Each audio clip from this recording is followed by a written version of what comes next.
غبار خاطر مولانا ابوالکلام آزاد کی اس کتاب کا نام سنتے ہی ہمارے ذہنوں میں پہلا تصور چائے کا آتا ہے۔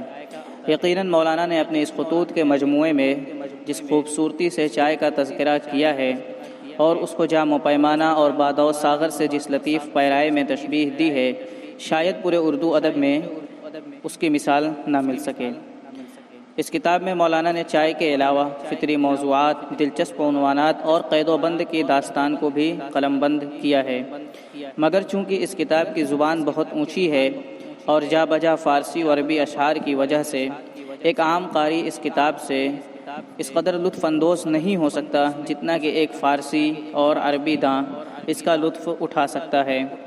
لہٰذا آج میں آپ لوگوں کی خدمت میں جو کتاب لے کر حاضر ہوا ہوں اس کا انداز بھی غبار خاطر جیسا ہی ہے، یعنی وہ بھی خطوط کا مجموعہ ہے، مگر اس میں مخاطب غبار خاطر کی طرح ایک نہیں بلکہ کئی ایک ہیں۔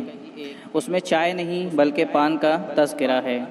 یہ کتاب در حقیقت غبار خاطر کی پیروڈی ہے، مگر اصل مضمون اور مواد کے اعتبار سے اردو ادب کا ایک شاہکار ہے۔ کتاب کا نام بار خاطر ہے۔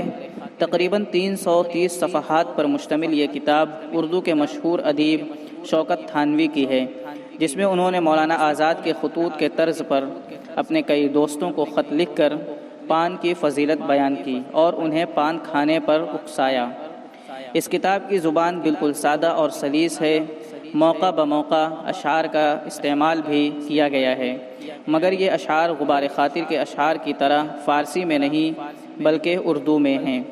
شوکت تھانوی نے اس کتاب میں جہاں پان کو اپنا موضوع بنایا ہے، وہیں مختلف قسم کے لوگوں اور مختلف نظریات پر کہیں کہیں دبے الفاظ میں اور کہیں کہیں کھل کر تنقید بھی کی ہے۔ اردو زبان کی بے چارگی پر بھی آنسو بہایا ہے اور اردو کے نام پر اپنا کاروبار کرنے والوں کی بھی خبر لی ہے۔ آپ اس کتاب کو پڑھیے اور اس سے لطف اندوز ہوئیے۔ کتاب کے لنک نیچے ڈسکرپشن باکس میں موجود ہے، آپ وہاں سے کتاب کو ڈاؤن لوڈ کر لیں اور اپنے دوستوں کے ساتھ بھی شیئر کریں۔